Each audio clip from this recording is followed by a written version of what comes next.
Hey everybody, happy Monday. I'm Beth Caldwell and I'm here again for you with Monday Morning Mastermind, tips for women on life and business, because you know what? We just don't separate the two. Today I want to talk to you about being hard on yourself, beating yourself up. And I have to tell you, I know a lot about this subject because I am an expert at being too hard on myself and beating myself up. In fact, I caught myself doing it twice this week. So even though I have had a lot of coaching and I've done a lot of work around this, it's still a habit that I slip into. So I did some research, and a recent New York Times article talks about how we as Americans, and particularly American women, are very hard on ourselves. We're very critical of ourselves. We have really high and unrealistic expectations. And those kind of thoughts can lead to depression, anxiety, and substance abuse. And a recent study from the University of Wisconsin reported that being too hard on yourself can lead to chronic illness and accelerated aging. And I think that's just another reason for us to be hard on ourselves by reading that fact.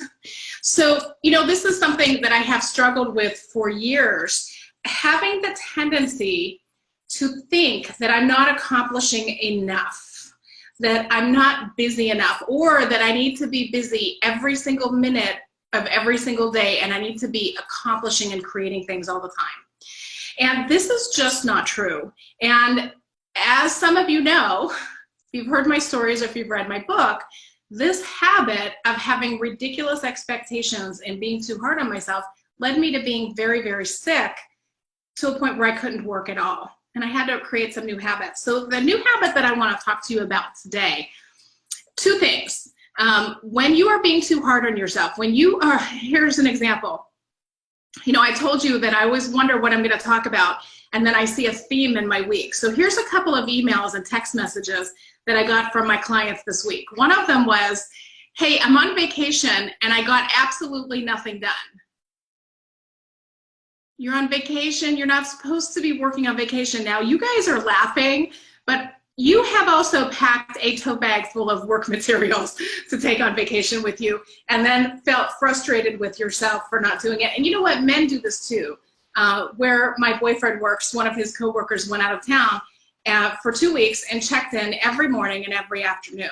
It's just, we have a really hard time leaving work at work, and we feel very obligated to be working and accomplishment and creating all the time, okay? So if you catch yourself doing that, I have two new habits for you to add to your life. Number one is to be realistic. Be realistic. When you take a look at your to-do list, and I know what your to-do list looks like, all right? When you take a look at your to-do list and you go, I'm not gonna be able to get this done in a day. Or I can't believe I only checked off 16 things out of 30. I'm such a slacker, right? When you look at that list, I want you to, number one, get realistic and ask yourself, if you had an assistant, or if you do have an assistant, would you expect that person to do all of the things on that list in one day? This is why I teach my clients to not have a to-do list. We do a brain dump, all of the things that we have to do, we put them right onto our calendar. So we don't have that annoying list constantly beating us up for the things that nagging us about the things that we need to do.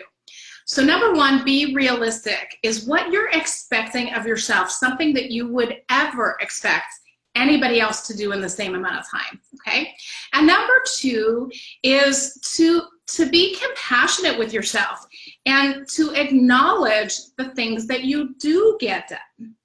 I used to have years ago a very bad habit of getting ready to go to bed and walking up the steps to go to bed at night, and on every step I would think of something I didn't do. Oh, you didn't send that email. Oh, you didn't sign that contract. Oh, you forgot to make that phone call. Oh, did you put the clothes in the washer? Oh my gosh, you didn't put the clothes in the washer, right? And sometimes I would go back downstairs and work a couple of more hours. That is a habit that will make you old and sick. Don't do that to yourself.